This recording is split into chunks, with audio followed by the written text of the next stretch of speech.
예, 할렐루야. 저희가 지금 오늘 세 번째 시간으로 마지막 때에 대한 집회를 계속 하고 있습니다.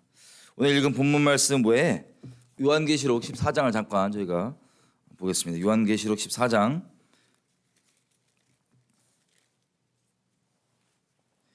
8절입니다.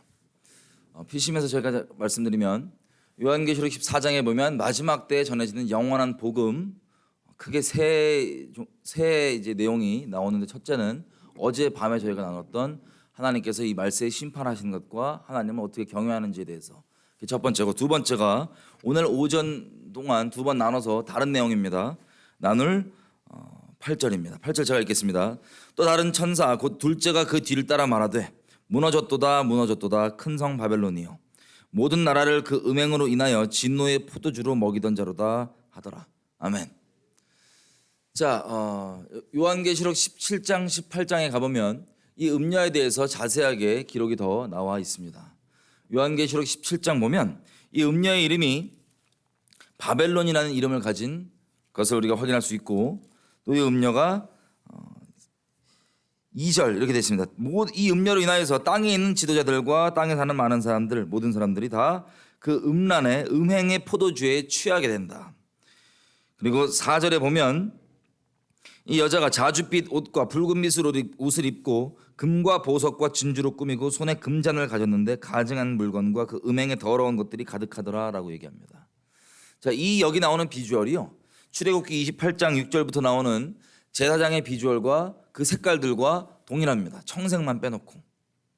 그리고 이 음녀가 6절에 보면 또 내가 보매 이 여자가 성도들의 피와 예수의 증인들의 피에 취한지라. 내가 이 여자를 보고 기이 여기고 크게 기이 여기니, 사도 요한이 깜짝 놀란 거예요. 보고, 아니 이 음녀가 지금 예수의 증인들의 피에 취해 있고 또 색깔만 보면 제사장과 같습니다. 청색만 빼놓고 이 비주얼들이. 그럼 결론부터 시간상 말씀드리면 이 음녀는 교회, 전 세계적 연합된 교회예요. 어떤 교회냐? 하나님을 배교하고 예수 그리스도가 아닌 다른 것을 믿기로 결정한 배교한 교회들의 전 세계적 연합. 이 모양으로 보니까 소위 로마 가톨릭을 필두로 해서 개신교가 여기 흡수가 되고, 또 우리 개신교뿐만 아니라 전 세계에 있는 온갖 잡종교들 있죠. 하나님이 아닌 다른 사탄을, 다른 이름이지만 결국엔 사탄을 섬기고 있는 다른 잡종교들, 이것들과 하나 다 모여서 가톨릭이 이 다른 종교들과 하나를 만들어 원 월드 릴리전이라고 표현하는 그 종교를 만든 이것이 바로 요한계시록 17장 18장에 나오는 음녀의 정체라는 것을 우리가 알 수 있습니다. 자, 그래서 요한계시록 18장 4절은 이렇게 얘기합니다. 또 내가 들으니 하늘로서 다른 음성이 나서 가로되 내 백성아, 거기서 나와 그 죄에 참여하지 말고 그의 받을 재앙들을 받지 말아라. 자, 하나님께서 하나님의 백성에게 명하시는 게 뭡니까? 그 가증한 전 세계적 연합 가운데 머물러 있어라, 아니면 거기서 나와라입니다. 그죠? 왜냐하면 그 죄는 5절, 그 죄는 하늘에 사무쳤고 하나님은 그의 불의한 일들을 기억하시고 있고, 또 그가 준 대로 그에게 주고 그의 행위대로 갑절을 갚아주고 그의 섞은 잔에도 갑절이나 섞어 그에게 주라. 자, 이게 음녀가 들고 있는 이 잔이 보니까 이 금잔 안에 뭐가 있냐면 그의 섞은 잔이라고 되어 있습니다. 섞은 잔. 6절에 보니까 이 섞은 잔에 전 세계 사람들이 취한대요, 안 취한대요? 다 취한대요. 다시 결론부터 말씀드리면 뭐에 취하는 거냐? 전 세계가 연합이란 이름으로 마치 니므롯을 필두로 전 인류가 다 연합하여서 바벨탑을 쌓고 하나님을 대적했던 것처럼 동일하게 이 일이 전 세계적 차원에서 반복이 됩니다. 니므롯 대신에 적그리스도죠. 나중에 나오는 적그리스도를 필두로 여기는, 이 적그리스도를 영접하고 적그리스도를 경배하는 이 배도한 연합들의, 이 배도한 교회들의 연합. 자, 이게 연합이란 이름으로 전 세계를 점령합니다. 근데 성경은 이것을 연합이라고 표현하지 않고 뭐라고 표현하냐면 섞은 잔, 혼합, 잡탕. 바벨이 무슨 뜻입니까? 혼란스럽다, 혼합되어 있다 이런 뜻이죠. 바벨론 그 자체, 이게 바로 이 여인의 정체입니다. 제가 첫날에는 말씀드렸지만 계시록에는 하나님을 순결히 사랑하는 그리스도의 신부, 예루살렘 도시로 표현되는 그 순결한 신부가 있고 그에 대조되는 이 잡다한 음녀, 바벨론 도시로 명시되는 음녀가 있습니다. 이 두 종류. 하나님의 순결한 신부와 하나님을 배교하고 하나님을 배도해서 떠난 이 전 세계적 연합된 배도한 교회, 이 두 가지가 대조되게 계시록에 나오는데 오늘은 특별히 이 음녀에 대해서 오늘 확인을 해보겠습니다. 왜 어떻게 하다가 이 음녀에게 모든 사람들이 다 넘어가고 이 연합 가운데 참여하는 걸까? 여러분 분명히 다시 확인하지만 이 연합 가운데 참여해야 돼요? 나와야 돼요? 나와야 됩니다. 이 음성을 듣는 사람들이 이 전 세계에서 정말 많았으면 좋겠는데 마치 예수님께서 말씀하신 것처럼 주님 다시 오심 때가 노아의 때와 같다고 했잖아요. 그죠? 여러 가지 그 이유들 때문에 그렇게 말씀하셨겠지만 노아의 때를 보면 슬프게도 하나님께서 노아의 집안을 통하여서 계속해서 다가올 심판에 대해서 말씀해 주셨음에도 불구하고 결론적으로 노아의 그 시대 때를 보면 노아의 식구 8명 빼놓고는 전부 다 하나님 말씀을 거절하고 부인합니다. 그 노아의 집안을 보면은 그 집안 자체가 아담으로부터 계속 이어져 오면서 하나님의 통로되었던 집안이고 특별히 여러분 에녹 얘기를 들어보셨을 겁니다. 에녹은 300년 동안이나 하나님과 동행하면서 유다서에 나와 기록되어 있는 곧 하나님께서 심판주로 임하신다고 하는 그래서 불의들을 심판하신다고 하는 그 메시지들을 300년 동안 하나님과 동행하면서 전하였고 그리고 분명히 내 아들이 죽으면 하나님의 그 심판이 임한다고 하는 소위 이 세상 신학적 용어로 안 좋게 얘기하면 조건부적인 시한부 종말론이었던 거예요. 조건부적인. 그 아들이 언제 죽을 줄 모르니까 그죠? 자 그런 식으로 동행을 하면서 300년 동행하다가 그 메시지를 전하던 에녹이 휴거가 됩니다. 죽지 않고 하늘로 올라갑니다. 그것들을 그 집안이 대대로 계속 전해오면서 무드셀라가 그렇게 이 무드셀라가 죽으면 그게 온다고 하는데 죽고 바로 노아의 전 세계적 홍수가 벌어지는 일을 인류가 겪습니다. 이렇게 직접적이고 대대적이고 오랜 기간 동안 있는 그대로 말씀이 전해지고 하나님께로부터 직접 온 말씀인데도 불구하고 많은 사람들이 듣지 않고 믿지 않고 노아의 때는 8식구 빼놓고는 다 지옥 갔습니다. 전 인류가 한 몇십억 혹은 100억 단위로 얘기하는 사람도 있는데 어쨌든 8명 빼놓고 다 지옥 갔습니다. 자, 그래서 8명만 마지막 때 구원받는다 이 말씀을 드리는 게 아니라 안타깝게도 하나님의 음성을 듣고 이 말씀 그대로 전 세계가 배도에서 연합할 때 그 배도에서 벗어나올 사람들은 많은 게 아니라 정말 적을 수도 있다 없다? 정말 적을 수도 있다는 겁니다. 제가 그것을 보고 두려운 마음이 많이 들고 있습니다. 왜냐하면 제가 개인적으로도 저도 이제 나름 사역자로서 이렇게 돌아다니게 하셔서 주변에 사역한다고 하는 분들을 알 거 아니에요, 그죠? 다시 말씀드리지만 제가 사역한다고 하는 분들 중에 한국에서는 뭐 많이 몰라서 그럴 수도 있어요. 골방이 있을 건데 제가 모르는 분들이 있겠지만 제가 아는 분들 중에는 이 배도와 직간접적으로 상관이 없는 사람이 단 한 명도 없습니다. 한국의 사역자 중에 단 한 명도. 미리 말씀을 드리면 요한계시록 2장을 가보겠습니다. 이게 왜 중요하냐면요. 요한계시록 2장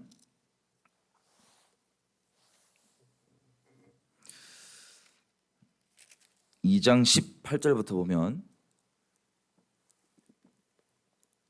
하나님께서 두아디라 교회에게 명하시는 거거든요.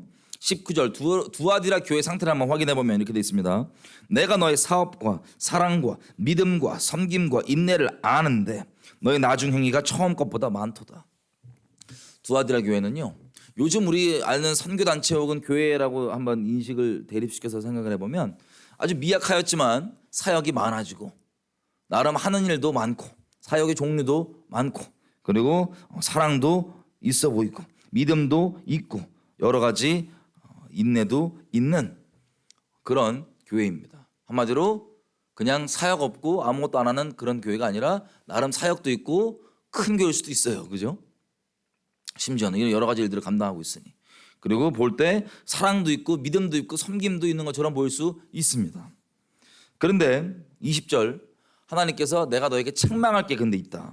어떤 거냐? 자칭 선지자라고 하는 여자 이세벨을 네가 용납하고 있는데 그녀가 내 종들을 가르쳐 꿰어 행음하게 하고 우상의 제물을 먹게 하는도다. 여러분 혹시 이세벨의 영 뭐 이런 얘기 들어보신 적 있습니다. 있으실 겁니다. 이 기본적으로 서구 교회에서 정의해 놓은 이세벨의 영 이런 거 일단 내려놓으시고 말씀 그대로 이세벨이 어떤 역할을 하는지를 한번 확인을 해보겠습니다. 자, 이 이세벨은요 무엇을 하는 거냐면 하나님의 종들을 꼬셔서 꿰어서 뭘 하게 만드냐면 음행하게 만듭니다. 물론 육적인 음행도 적용되는 것이지만 근본적으로는 어제 우리가 확인해봤던 것처럼 영적으로 먼저 음란해야 육적인 음란함도 나오잖아요, 그죠? 그 영적인 음란함의 근본이 하나님이 아닌 다른 걸 하나님 자리에 두는 겁니다. 이 이세벨이 하는 역할은 뭐냐면 말씀 그대로 돼 있는 이 하나님을 섬기는 게 아니라 엄밀히 얘기하면 아무리 하나님을 섬기게 만든다 할지라도 이름은 하나님이라도 말씀 그대로 하나님 말고 다른 하나님을 섬기게 만드는 거예요. 우상 숭배. 신랑 대신 하나님 말고 다른 신을 섬기게 만드는데 그 다른 신 이름이 이스라엘 백성들이 여지껏 그래왔던 것처럼 우리가 지난 이틀 동안 확인해 봤던 것처럼 아무리 여호와 이름을 달고 있고 예수님이라고 하는 이름을 달고 있다 할지라도 말씀 그대로가 아니면 그게 실제 하나님이에요? 아니면 이름만 똑같고 다른 신이에요? 다른 신인 걸 우리가 확인을 했었습니다. 못 오신 분들이 있는 것 같아서 간략히 설명 더 하면 어떤 신이냐면 거룩하시고 죄와 섞일래야 섞일 수가 없는 그 공의로우시고 거룩하신 그 하나님 아니고 그냥 적당히 죄랑 섞이고 적당히 우상 숭배, 적당히 우상 내가 갖고 있어도 하나님께서 사랑이니까 내버려 두고 허용하고 용인한다고 착각하게 만드는 다른 신 있죠. 근데 이름은 여호와이고 이름은 예수라고 할 수 있는 그 다른 신을 섬기게 하는 게 바로 이세벨이 하는 짓입니다. 꼬시게 하는 거예요. 그리고 또 계속 읽어보면 2장 20절에 이렇게 돼 있어요. 끝에 부분에 음행하게 만들고 우상의 제물을 먹게 만드는도다. 여러분 우리가 식탁에서 교제를 하죠. 주님의 성만찬을 하는 것도 주님과 너가 마음은 문을 열면 내가 너와 함께 들어가서 너와 함께 먹고 마시리라. 그분과 함께 먹고 마시는 하나님과 교제가 생긴다는 건데 이 이세벨이 하는 짓은 여러분들을 꼬셔서 하나님의 사람들, 하나님의 교회들을 꼬셔서 우상을 숭배, 다른 신을 숭배하게 만들고 그리고 여러분들로 하여금 귀신과 교제하게 만드는 것. 이게 이세벨이 하는 역할의 본질입니다. 무섭게도. 자, 이런 사람들이 이런 이세벨이 있는데 하나님께서 책망하시는 거 20절 다시 한번 볼게요. 그러나 내가 너에게 책망할 일이 있는데 자칭 선지자라고 하는 이세벨을 네가 뭘 하고 있으니? 용납하고 있는 것을 책망합니다. 용납. 여러분 이거 영어로 이 NIV나 이런 데 보면 뭐라고 되어 있냐면 tolerate라고 되어 있어요. tolerate. 네가 그 이세벨을 tolerate 하고 있다. tolerate가 여러분 아시겠지만 의미적으로 굳이 따져보면 두아디라 교회가 이세벨을 좋아하지 않아요. 지금 좋아하지 않고 tolerate는 싫긴 싫지만 그래도 내버려 두는 거, 그래도 허락해 주고 있는 거, 그래도 용인하고 있는 거, 이게 tolerate입니다. 이 헬라 원어로는 에피탐이라 그러는데 이 에피탐의 의미도 tolerate가 똑같습니다. 싫긴 싫지만 좋은 건 아니지만 열렬히 좋아하는 것도 아니고 막 선호하는 것도 아니지만 그래도 싫지만 허용하고 있는 거, 허락하고 있는 거, 내버려 두고 있는 거, let it just be there. 그냥 거기 냅두는 것. 이게 바로 여기서 쓰여 있는 용납함이라고 하는 단어입니다. 그럼 한번 생각해 볼게요. 이 두아디라 교회 교인들한테, 두아디라 교회 목사한테, 두아디라 교회 사역자한테 가서 야 이세벨 어떠냐? 너 이세벨 정말 좋아하는 거냐? 라고 물어보면 그 사람들이 좋아한다 그럴까요? 싫어한다고 얘기할까요? 싫어한다고 얘기해요. 잘 드셔야 돼요. 싫어한다고 얘기해요. 그리고 저거는 성경적으로 옳지 않다고 정확하게 얘기해 줄 수도 있어요. 여러분들한테. 근데 문제는 뭐냐? 아무리 그렇게 얘기해도 결론은 tolerate 하고 있기 때문에 개인적으로 사적으로 물어보고 설교에서도 아니라고 얘기하지만 그것을 허용하고 있을 수가 있습니다. 하나님은 뭘 얘기하냐? 네가 왜 설교를 있는 그대로 얘기하냐? 그 차원을 얘기하는 게 아니라 네가 왜 그것을 용납하고 있냐라고 책망합니다. 용납하고 있는 게 두아디라 교회를 책망하는 죄의 근본적 원인이고 이유예요. 이 죄를 책망하는 거예요. 왜 용납하고 있냐? 왜냐하면 21절 이렇게 되어 있습니다. 또 내가 그녀에게 회개할 기회를 주었으되 그 음행을 회개하고자 아니하고 있고. 22절 볼지어다 또 내가 그녀를 침상에 던질 터이고 또 그녀로 더불어 간음하는 자들도 만일 그 행위를 회개치 아니하면 큰 환난 가운데 던지고. 하나님께서 그 이세벨을 또 23절 이렇게 되어 있습니다. 또 내가 사망으로 그녀의 자녀를 죽이리니 모든 교회가 나는 사람의 뜻과 마음을 살피는 자인 줄을 알지라. 내가 너희 각 사람의 행위대로 갚아 주리라. 너희 말 말고 너희의 행위대로 갚아준다고 주님께서 얘기하시는데, 일단 하나님께 정하신 심판이 무시무시합니다. 여러분, 그런 우상 숭배 혹은 음란함, 다른 신을 섬기는 것들, 귀신과 교제하는 것들을 내버려 두는 게 여러분들 기준에는 크게 아닌 걸 수도 있습니다. 마치 두아디라 교회인들이 그랬던 것처럼 싫긴 싫은데 아닌 건 아닌 건데 용납하는 게 여러분들 크게 여기지 않을 수도 있습니다. 하나님은 뭐라고 명하셨냐? 자, 하나님 뜻대로 돌아가지 우리 생각대로 돌아가지 않죠? 하나님 뜻대로 돌아갑니다. 하나님 말씀대로 돌아갑니다. 하나님께서는 이것을 어떻게 보시냐면 22절에 이렇게 돼 있어요.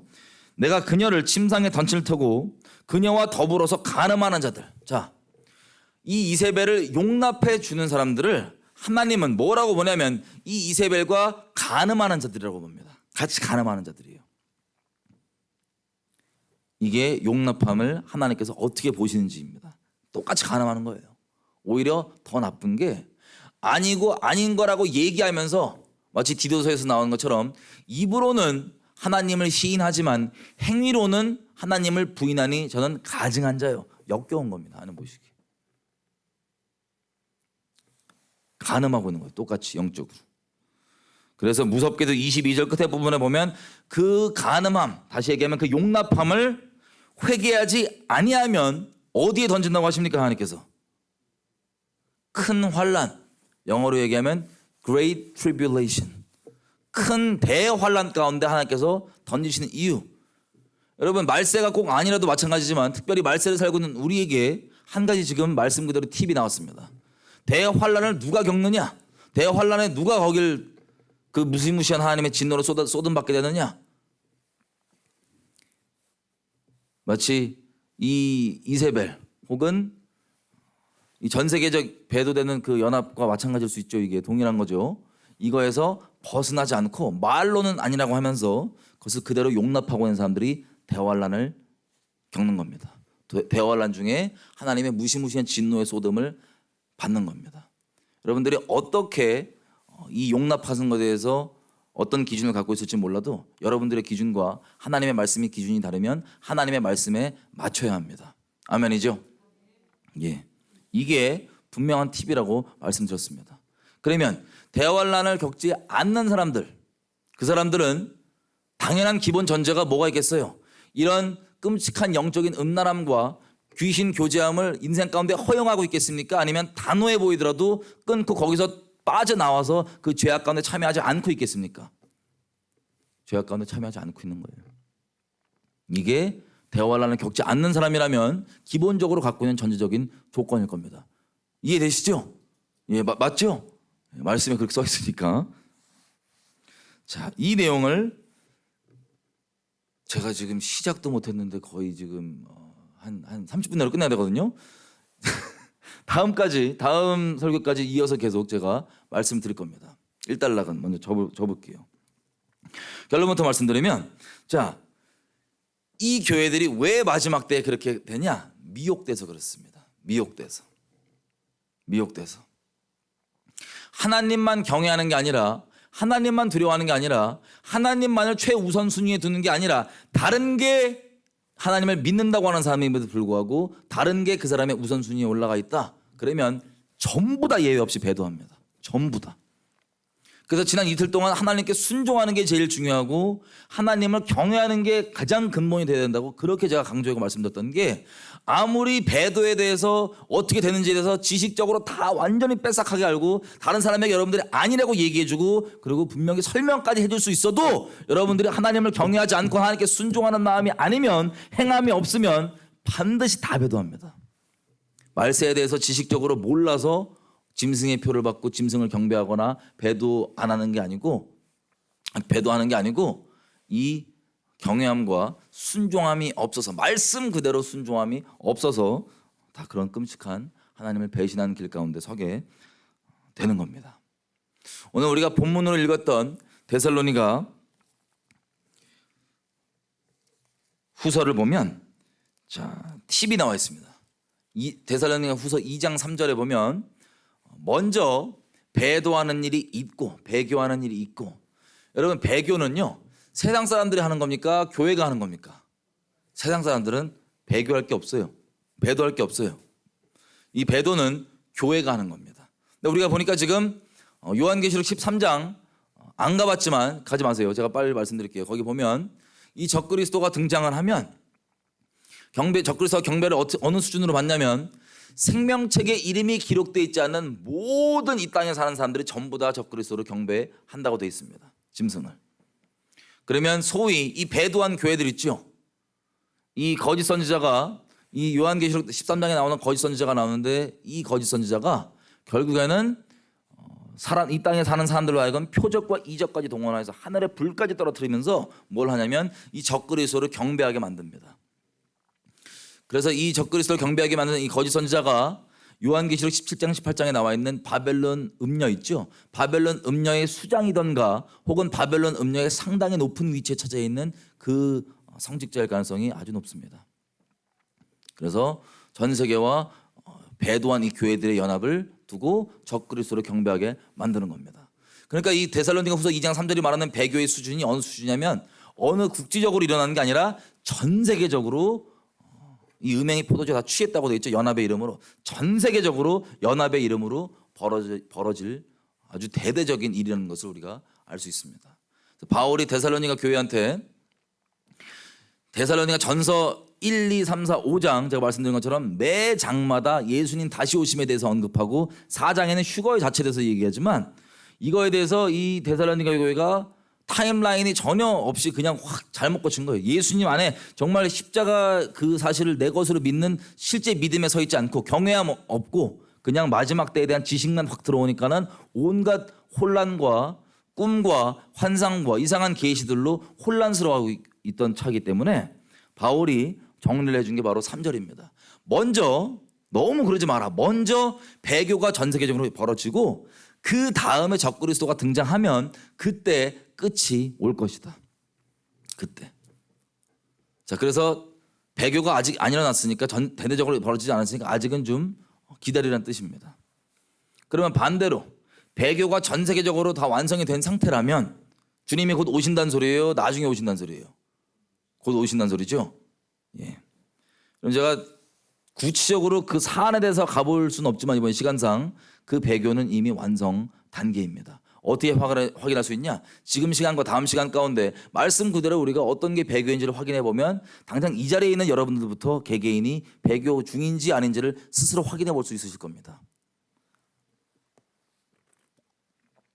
자, 그래서 와서 이 마귀가 배교하게 만들고 그리고 적그리스도를, 배교의 결론이 뭐냐면 적그리스도를 환영하는 거예요. 그럼 배교가 어떻게 오게 되냐면 결론이 이겁니다. 영적으로 이런 결과를 불어냅니다. 적그리스도는 마귀 자식이죠. 예, 마귀 자식인데 이 적그리스도를 환영하게 되고 경배한다는 소리는 뭐예요? 적그리스도를 나쁘게 본다는 소리예요? 좋게 본다는 소리예요? 좋게 본다는 소리입니다. 이 미혹이, 이 배교하게 만드는 이 미혹이 선악을 완전 뒤바꾼다는 소리예요. 선을 악하게, 악을 선하게 완전 뒤바꾼다는 소리예요. 그래서 마귀 자식이라 할 수 있는 적그리스도를 그리스도처럼 환영하고 그리스도처럼 영접하고 그리스도 취급까지 합니다. 전 세계가. 배도한 교회 포함. 자, 그런 일이 벌어지는데 이 적그리스도가 올 때 보면 9절 이렇게 돼 있어요. 9절.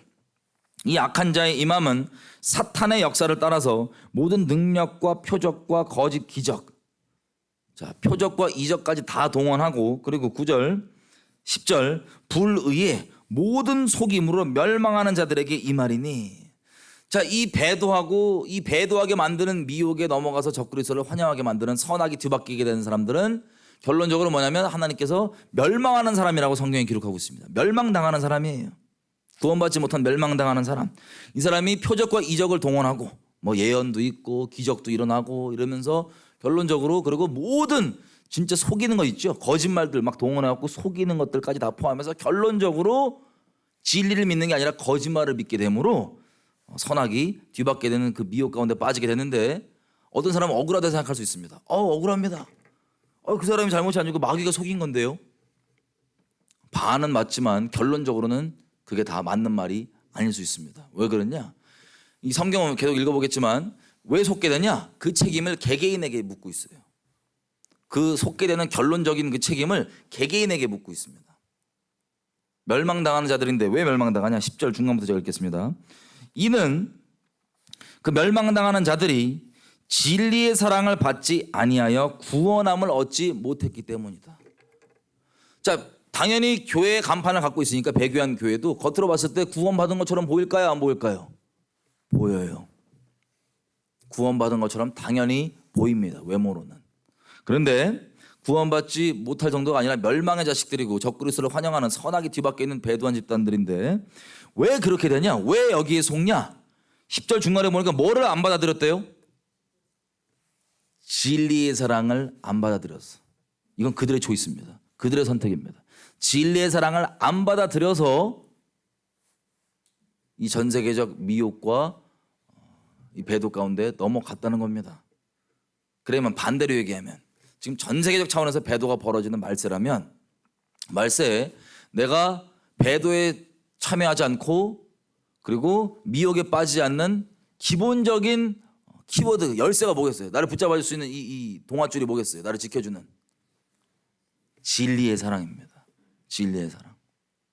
다시 진리의 사랑 돌아올 건데 그 다음 절부터 진리의 사랑을 거부한 자들이 겪게 되는 것들을 한번 보겠습니다. 하나님의 이 어떤 심판에 적용되는지. 11절. 이러므로 하나님이 미혹을 저들 가운데 역사하게 하사 거짓 것을 믿게 하심은 진리를 믿지 않고 불의를 좋아하는 모든 자로 심판을 받게 하려 하심이니라. 아멘. 너무 충격적이고 무서운 말인데요. 진리의 사랑을 거부하잖아요. 그러면 그냥 중립 상태에 있는 게 아니에요. 진리의 사랑을 거부하면 하나님께서 그들에게 뭐를 역사하게 하신대요? 미혹을 역사하게 하시는 주체가 이제는, 그전에는 사탄이 속였다고 치지만 이제는 그 거부한 자들에게는 하나님께서 역사하게 하십니다. 하나님께서. 그래서 그 거짓 것을 믿게 만들어버려요. 하나님이. 왜? 무섭게도 12절 다시 얘기하지만 저들이 뭘 믿지 않았어요? 진리를 믿지 않고 불의를 선택한 거예요. 진리의 사랑을 거부하는 건 중립을 택하는 게 아니고요. 우리 좀 더 계속 확인해 보겠지만 진리가 아니라 거짓말을 선택한 거고, 진리는 곧 절대선, 절대의라고 할 수 있는데 이 선한 것과 빛과 의, 이것이 존재적으로 무엇인지 알고 인식됨에도 불구하고 이것을 택하지 않고 어둠을 본인이 스스로 선택해서 택했기 때문에 그 선택을 따라서 하나님께서 그럼 나도 너에게 네가 선택한 대로 미혹을 역사하게 하겠다고 해서 거짓 것을 믿게 만드시는 겁니다. 그렇게 심판을 받게 작정하시고 그렇게 쭉 하시는 거예요. 이게 얼마나 무서운 말이냐. 이게 얼마나 무서운 말이냐. 하나님께서 미혹받게 하기로 결정하셨으면 누가 그걸 말릴 거예요. 그 대표적인 예가 우리가 이틀 동안 살펴봤던 사울 왕입니다. 하나님이 직접 기름 붓고 직접 세웠고 포지션 자체가 이스라엘의 실제 왕임에도 불구하고 하나님이 몇 번 기회를 줬어요. 그죠? 몇 번 돌이킬 수 있도록 기회를 줬는데 그것을 대놓고 거절했더니 하나님께서 그때부터 여호와께서 부리시는 악신이, 여호와께서 부리시는 귀신이 사울을 계속해서 붙잡고 귀신 들려갖고 비참하게 살다가 자살로 인생을 마감을 하는 사울 왕이 바로 이 한 가지 샘플입니다. 하나님께 택하셨다가도 이 하나님을 부인하고 거절하고 하나님의 진리의 사랑 회개케 할 수 있는 기회들을 거절했을 때 그 선택에 따라서 하나님께서 어떻게 이 배신에 대해서 보복하시는지, 하나님을 배신함에 대해서 어떻게 보복하시는지 무섭게 확인해 볼 수 있는 샘플이 바로 사울 왕입니다. 자, 그래서 중요한 게 뭐냐면 10절에 나와 있는 진리의 사랑이에요. 이거를 꼭 붙잡지 않으면 여러분 미혹됩니다. 이게 없으면 다른 게 다 있고 여러분 사역 아무리 열심히 하고 성경 지식 아무리 많고 여러분들 어떤 직분이 있고 기름 부음도 있었고 은사까지 있다 할지라도, 성령의 은사까지 있다 할지라도, 날고 기는 표적과 기적이 여러분을 통해 나온다 할지라도 이 진리의 사랑이 없으면 여러분들은 스스로 미혹될 뿐만 아니라 여러분들이 갖고 있는 수많은 달란트와 여러분 인생 전체에 하나님께서 허락하신 모든 것을 여러분들이 활용해서 여러분뿐만 아니라 수많은 영혼들을 미혹하고 살다가 지옥 떨어질 겁니다. 그래서 진리의 사랑이 이 정도로 심각하고 중요하고 성경의 본질이고 핵심이라 할 수 있습니다.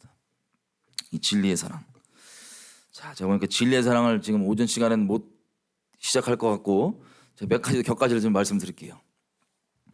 자, 이 진리의 사랑은 어렵고 복잡한 게 아니에요. 여러분들이 뭐 배워서 지식으로 아는 게 아니에요. 여러분 존재로 이미 알고 있는 겁니다. 진리의 사랑. 여러분 만약에 자식이 있는데요. 자식이 만약에 마약 중독자예요. 안 좋은 케이스인데 하여튼 예를 들면 마약 중독자예요. 혹은 동성애자예요. 근데 여러분이 자식을 진리의 사랑으로 사랑하잖아요. 그러면 그 자식을 케이스 A 말씀드려볼게요. 상황 A. 자식을 기분 안 나쁘게 해주고 친절하게 대해주고 윽박지르지 않고 소근소근 얘기해주고 하고 나긋나긋 젠틀하게 얘기해주면서 자식이 마약할 수 있도록 돈도 지원해주고 그리고 감히 자식 기분 안 나쁘게 하려고 누가 너한테 나쁘다 그러냐 마약죽 땡기십시오.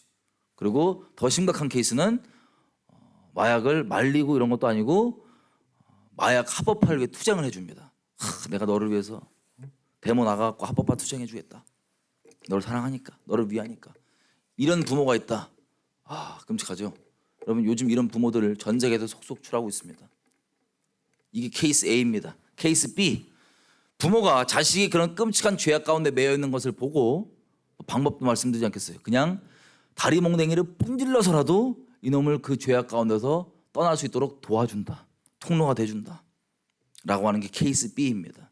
여러분 케이스 A와 케이스 B 중에 어떤 게 진리의 사랑인가요? 예, 여러분이 양심만 아직 확인받지 않은 상태라면 케이스 B가 진리의 사랑인 것을 다 압니다. 지금 확인해 본 것처럼 진리의 사랑이 어려운 게 아니에요. 그런데 진리의 사랑이 가장 희귀해진 곳이 어디냐? 사회 이전의 교회입니다. 이 진리의 사랑이 가장 희귀해지고 가장 거절받는 곳이 어디냐면 일단 사회이기 전에 교회예요. 교회. 그래서 교회들이 다 배도하는 겁니다. 혹은 여러분 개인에게 한번 생각해 보십시오. 이 진리의 사랑을 여러분 지식으로도 지금 대답도 하시고 답변도 하실 수 있고 정리도 되어 있으시지만 여러분 인생 가운데 누군가가 적용을 하거나 하나님이 적용을 하거나 주변 사람들이 적용을 하거나 라고 생각해 보면 그것을 진리의 사랑으로 받으시겠어요? 아니면 거절하시겠어요? 이게 여러분들의 영생을 좌우할 수 있습니다. 이 여러분들의 선택이 지식으로만 아느냐 아니면 이거에 대해서 여러분들이 어떠한 태도와 어떠한 마음으로 이것을 영접하느냐 거절하느냐. 왜냐하면 성경 전체에서 얘기하고 있는 하나님의 본질 자체를 한마디로 표현하면 진리의 사랑입니다. 사람이 만든 사람이 상상한 다른 신 여호와 이름 달고 있지만 우리가 상상하고 있는 우리 기준의 하나님 말고 말씀 그대로 성경에 기록하고 있는 이 하나님을 굳이 한 단어로 좀 표현해 보자면 진리의 사랑이십니다. 이게 참 하나님이십니다. 이거를 거절하고 부인하는 게 곧 다른 신을 숭배하는 것과 같은 말이에요. 자, 이사야서 66장 가보겠습니다. 동일한 내용이 여기 나와 있습니다. 이사야서 66장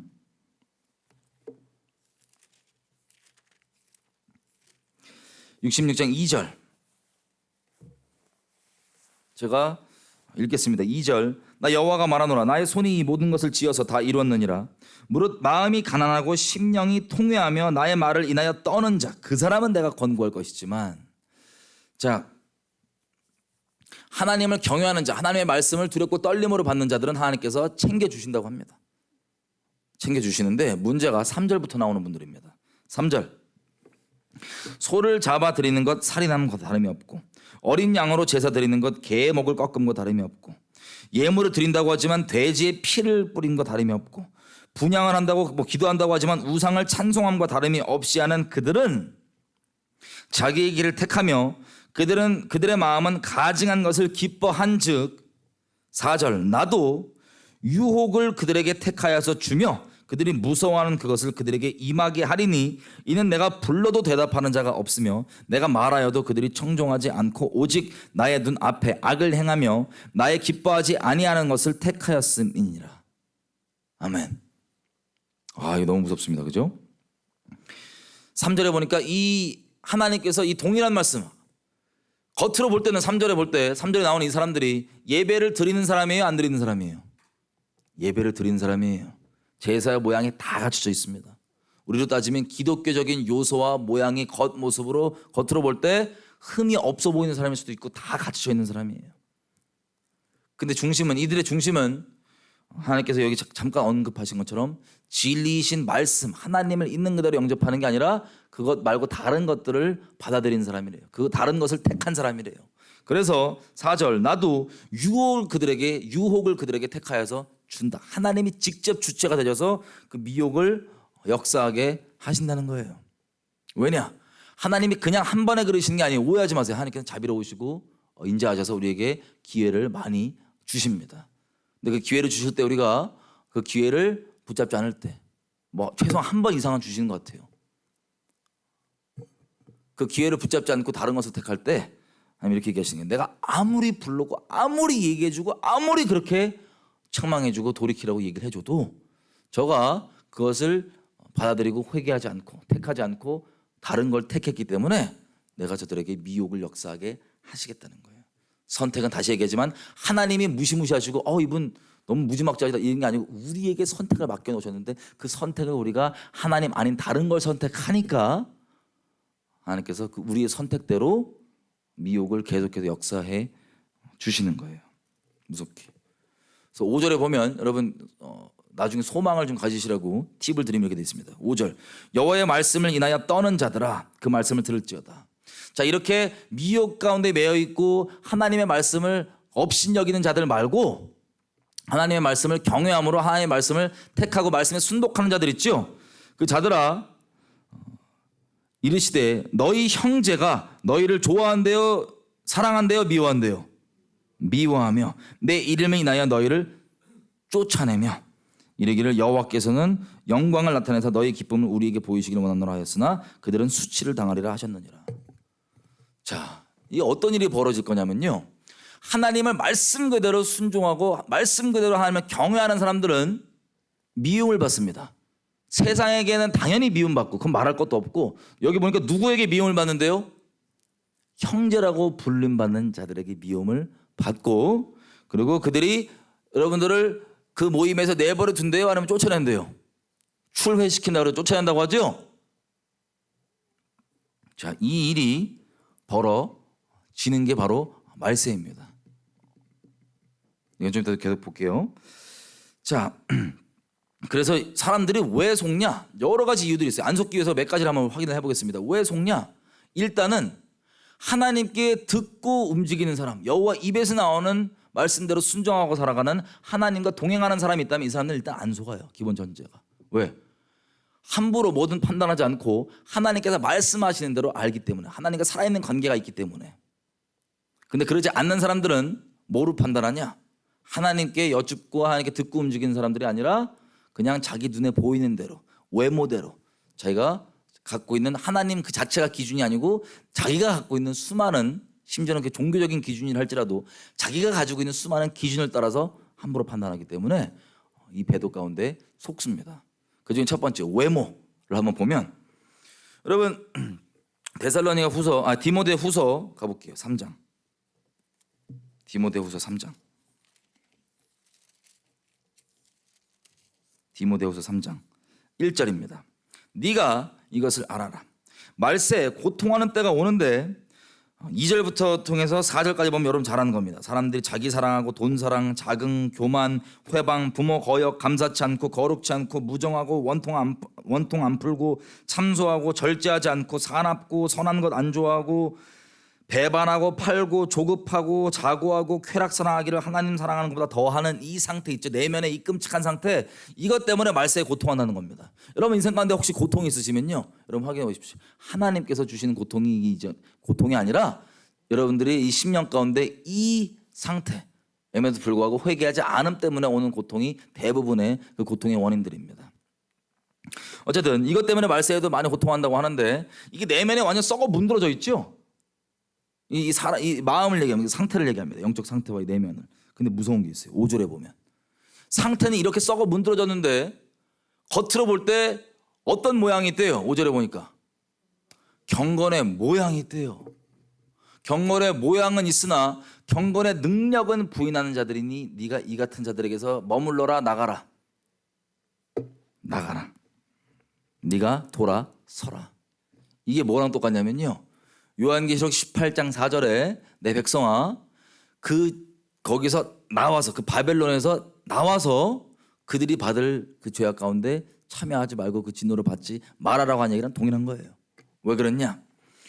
겉으로 볼 때 이 배도 세력과 하나님을 섬기지 않는 이 끔찍한 세력이 겉으로 볼 때는 경건의 모양을 가지고 있어요.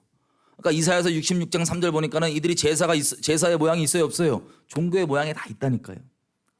심지어는 적당히 있는 정도가 아니고 흠이 없어 보일 겁니다. 이 좋은 샘플이 어디냐? 제가 첫날 말씀드린 것처럼 이스라엘은 이미 종말을 예고편처럼 겪었습니다. 바벨론 한번 포로로 끌려갈 때 예고편 1편, 그리고 예수님이 오셔서 이 돌 위에 돌 하나도 안 남기고 성전 박살난다, 너희가 칼날에 죽임당한다, 디아스포라 된다, 예루살렘이 이방인의 때가 차기까지 이방인들에게 밟히운다라고 이미 말씀드렸던 것처럼 이 2차 종말 예고편, 처음 바벨론 끌려갈 때는 70년에 다시 돌아왔던 1차 예고편이라 치면 2차 거의 1900년 동안 디아스포라로 끔찍한 일을 겪고 홀로코스트까지 겪으면 돌아와야 했던 이게 바로 2차 종말의 예고편이었고 3차 전 세계 사람들이 다 같이 겪을 실제 종말이 예비가 돼 있는 겁니다.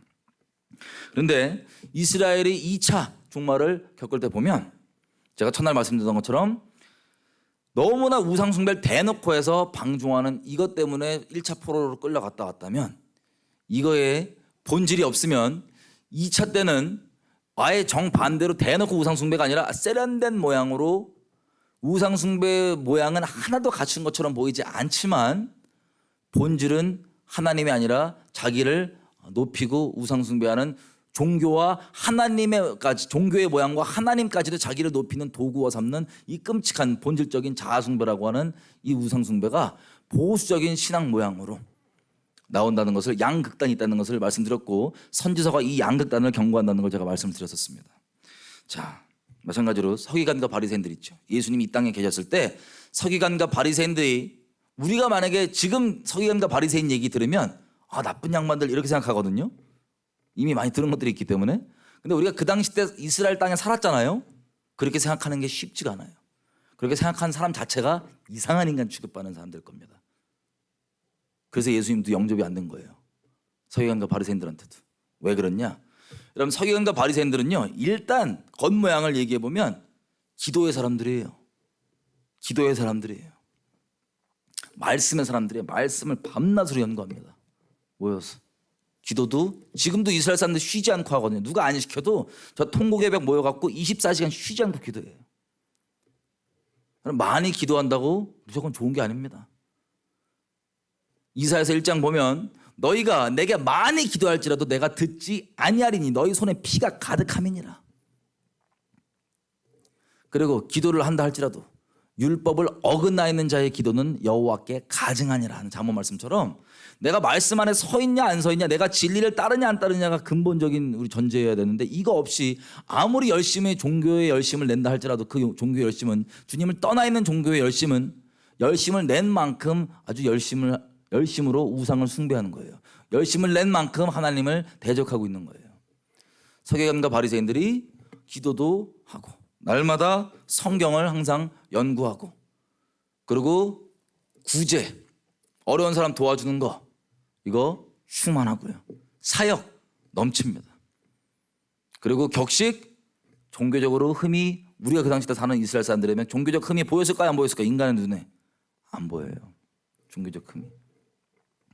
누가 와, 저 사람들이 적그리스 세력이야 그러면 욕해요. 야, 말이 되는 소리. 저렇게 존경받는 분한테 함부로 얘기한다고. 저렇게 존경받으셔야 될 분한테 함부로 얘기한다고. 여러분, 근데 겉으로 볼 때는 그들이 종교적으로 아무런 흠이 없고 오히려 인간적으로 존중을 받으시고 리스펙을 받으셔야 되는 받으셨던 그런 분들인데 존중을 그 사회 전반적으로 존중을 받던 분들이에요. 절대 나쁘게 보이지 않습니다. 선 그 자체로 보이시고 종교적 흠이 없고 존경받은 분들인데 사람들한테 이들의 실상은 어떻습니까? 겉으로 경건의 모양은 있는데 경건의 능력은 부인해요, 안 해요? 아까 우리 저기 보면 5절에 경건의 모양은 있지만 이 적그리 세력의 특징이 뭡니까? 배도한 세력들의 경건의 모양은 있지만 경건의 능력은 부인하는 거래요. 경건의 능력이 뭡니까? 말씀 그 자체입니다. 하나님의 말씀을 있는 그대로 받아들이지 않고 이걸 부인하는 사람들, 그러면서 경건의 모양을 갖고 있는 사람들, 이 사람들이 적그리스도 세력이에요. 그래서 서기관과 바리새인들 보면 내면은 예수님이 말씀 그 자체이신데 와갖고 기회를 줍니까 안 줍니까? 줘요. 하나님께서 와서 책망해 주시고 진리의 사랑으로 책망해 주고 하니까 심령이 확 찔립니다. 이 날카로운 양날검 같았고 예수님 만나니까는 그냥 심령이 찔리고 내 중심이 하나님 말고 나는 외식 떨고 있었구나가 확 드러납니다. 그래서 성경의 복음서에 보면 찔린다는 얘기가 엄청 많이 나오는데 찔리는데도 불구하고 이들이 회개해요 안 해요? 사울 왕처럼 사람의 눈, 사람이 어떻게 보냐, 혹은 격식, 사람의 면 살리기 위해서 사람의 체면이 더 중요하다 보니까 요한복음에 뭐라고까지 표현하면 이렇게 얘기해요. 어떤 사기관과 바리새인들은 지식적으로는 저게 맞는다는 거 알아요. 예수님이 맞고 저게 메시아인 거 알아요. 근데 조용히 그걸 부인하고 있습니다. 그 서기관과 바리새인들 틈에 껴서 그걸 뭐라고 얘기하냐면 저들이 하나님의 영광을 구하지 않고 사람의 영광을 더 소중히 여기기 때문에 저 지경이 됐다고. 다시 말씀드립니다. 배도 마지막 때 벌어진다고 한 수많은 여러 모양들의 배도 있죠. 지식이 없어서가 아니에요. 여러분의 우선순위가 진짜 하나님이냐, 하나님의 영광이 여러분 인생 가운데 가장 중요하냐, 여러분 정말 하나님을 경외하냐, 하나님 말씀대로 지식으로 나불나불 되는 거 말고 말씀대로 여러분 실제 사냐, 이게 중요합니다. 이게 없으면 다 알아도 이렇게 배도하는 거예요. 이미 샘플로 서기관과 바리새인을 통해 봤잖아요. 우리가 서기관과 바리새인을 통해 이 사람들이 겉모양은 흠이 없는데 예수님을 잡아 죽이는 무시무시한 적그리스도 세력이 이들의 실상이었어요. 마찬가지로 이 마지막 때에도 무엇을 통해 오냐? 마태복음 24장 잠깐 보겠습니다. 이거 보고 우리 마치면 될 것 같은데 일부를 마태복음 24장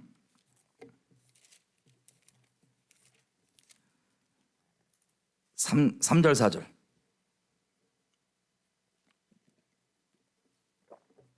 제자들이요 마지막 때 무슨 일이 벌어진지를 물어봅니다. 무슨 징조가 있겠습니까? 라고 물어봤더니 예수님이 우리가 소위 말세하면 막 어려운 일들, 환란, 막 이 정도 뭐 어떻게 도망가네. 육적으로 이거밖에 생각 안 했잖아요. 그죠?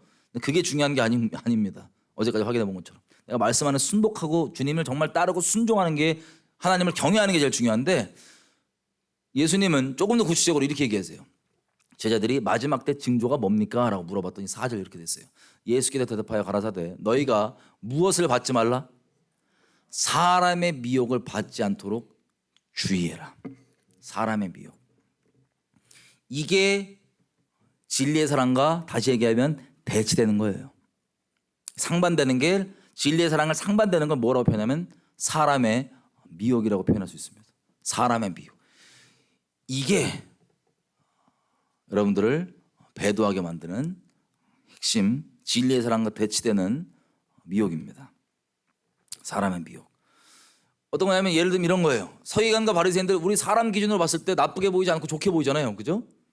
그래서 진리를 유일한 기준으로 삼지 않고 그 여러분들이 눈으로 보이는 그 기준상 저분이 존경받으시고 저분이 흠이 없으시고 저분이 저런 사역하시고 큰 분인데 사역 크게 하시는 분 설마 잘못되겠어? 설마 다른 말 하겠어? 이게 사람의 미혹이에요. 예를 들면 이게 사람의 미혹이에요. 그리고 또 사람의 미혹들 뭐 다음 시간에 더 자세히 보겠지만 몇 가지 예고편을 또 드리면 이런 겁니다. 사랑은 사랑인데 진리의 사랑이 아닌 사랑이 전 세계에 아주 충만합니다. 교회 안에도 충만합니다. 저는 그것을 종교의 사랑이라고 부를게요. 종교의 사랑, 교회 내에는. 그리고 세상에서는 다른 사랑들이 뭐냐면 예를 들어서 요즘에 뭐 영화나 드라마나 소설 이런 걸로 한창 많은 사람들의 심령 가운데 이 사랑을 심어놓은 게 한 가지가 뭐가 있냐면 간음 있죠. 간음. 배우자 버리고 다른 상대와 간음하는 짓. 이거를 사랑이라고 속여놨어요. 지금 사람들한테. 사랑에 대해서 세상 사람들 물어보잖아요. 그러면 결혼 밖에서 간음질하는 끔찍한 이 벼락 맞아 죽을 죄악도 사랑이라고 알고 있어요. 사랑이라고 인식을 해요. 이 죄악을 사랑이라고 커버해 줍니다. 간음도 사랑이고, 또 심하면 동성욕 있죠. 동성욕. 남자가 남자를 보고 성욕이 불듯 일어나는 이 동물과 같은 동성욕. 이 동성욕짓도 사랑이라고 부릅니다. 동성애라 그러잖아요. 미쳐갖고 세상에. 속지 그게 무슨 놈의 사랑이에요. 동성욕이지 말씀대로. 그걸 사랑이라고 얘기합니다. 그런 것들을 용인해주고 용납해주고 인정해주고 하는 것들이 세련되고, 그리고 모던화된 것처럼 보이고, 그리고 이해심 많은 것처럼 보이고 포용적으로 보이는 이런 끔찍한 상태가 우리가 지금 살고 있는 시대예요.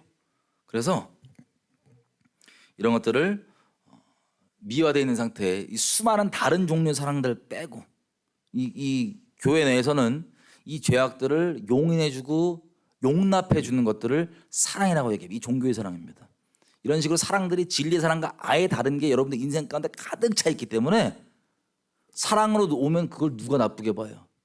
만약에 그런 것들이 사랑의 이름으로 저와 여러분에게 접근하면 In the name of love 오면 그냥 모든 게 다 그냥 용납되는 거예요. 모든 게 다 그냥 허용되는 거예요. 그 미혹으로 엄청나게 여러분들로 하여금, 저와 여러분들로 하여금, 교회들로 하여금 교회가 교회되지 못하도록, 그리고 하나님을 따르지 않도록 다 속여놓은 지금 이 시대에 우리가 지금 살고 있고, 이게 정점을 치고 있습니다. 자, 그래서 우리가 기도하면서 좀 마쳤으면 좋겠는데, 지금 시간 됐죠? 맞죠? 예. 기도하면서 일부러 좀 정말 인트로의 인트로밖에 시작을 못했어요. 인트로의 인트로. 그래서 다음 시간까지 쭉 이어서 할 텐데, 만약에 다음 시간까지 커버가 안 되면 오후까지도 이 내용을 쭉 해야 될 것 같습니다. 지금 보니까. 근데 이게 제일 중요한 거예요. 정말 중요한 거예요. 여러분들이 여지껏 갖고 있던 수많은 여러분들 안에 선악으로, 그리고 이미 견고하게 자리 잡고 있는 여러분들의 기준들이 반드시 내려지지 않고서는 이 진리의 사랑들이 받아들여지지 않을 수 있습니다. 지금 이 시간 우리 기도할 때, 하나님, 내가 다른 것 말고 진리의 사랑 가운데만 거할 수 있도록 도와주십시오. 아니면 내가 다른 거 말고 예수님만 정말 소중히 여기고 다른 영광 구하지 않고, 그리고 신앙 우리가 이 주일마다 일주일에 한 번씩 와갖고 예배 드리는 이 자체가 껍데기 얼굴 도장만 찍는, 아까 이사야서 66장 3절에서 얘기했던 그 껍데기 얼굴 도장만 찍는, 와서 주님의 얼굴을 뵙는 것도 아니고 주님을 사랑하는 것도 아니고 하나님을 경외하는 것도 아니라 그냥 종교짓, 이거 안 하면 안 될 것 같고 이거 안 하면 재수없는 일 생길까 봐 나오는 그런 의례적인 종교 수준으로 주님을 내가 뵙는 거라 한다면, 관계를 맺고 있다면 반드시 미혹되는데, 하나님, 내가 주님을 그렇게 따르기 원하고 내가 모든 진리 가운데로 인도돼서 진리의 사랑 가운데 터잡고 하나님을 그렇게 사랑하길 원하오니 내게 은혜를 베풀어 주시고, 내 알고 있는 다른 것들, 말씀과 다른 것들이 있다면 다 깨뜨려 주시고, 나를 주님을 아는 데서 그치지 않고 실제 행함으로써 주님과 동행하며 이 말세 가운데 구별되는 자가 될 수 있도록 나를 인도하여 주십시오. 주님의 은혜 한번 구하며 주여 한번 외쳐 기도하시겠습니다. 주여!